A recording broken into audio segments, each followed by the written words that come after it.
Corona की 5वीं लहर की वार कम होने लगे, मजीद 5 अफराद दम तोड़ गए। 24 घंटे के दौरान 856 नए मरीजों का इजाफा। मुस्बत केसेस की शरह 2.56% रिकॉर्ड।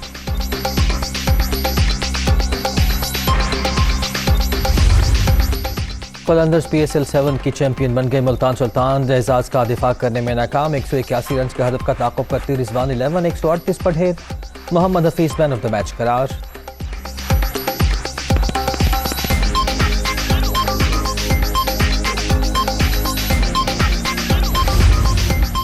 बरतानिया फुटबॉल एसोसिएशन का रूस के साथ ना खेलने का ऐलान। फीफा का भी शदीद रद्द-ए-अमल।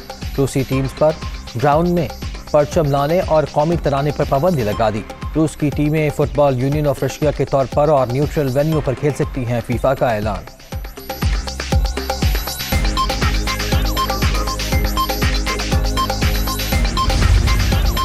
फ़ज़ाई हुदूद रूसी परवाज़ों के लिए बंद करने का रद्द-ए-अमल। रूस की फ़ज़ाई कंपनी एरोफ्लॉट ने भी यूरोप की तमाम परवाज़ें मुअत्तल कर दी। रूसी करेंसी रूबल की कदर भी डॉलर के मुकाबले में 20% तक गिर गई।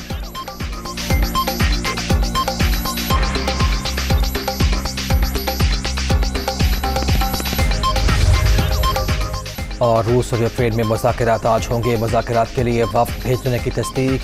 बेलारूस के सदर का यूक्रेनी हम मनसब से राब्ता। सिफारती ज़राए के इस्तेमाल पर जोर।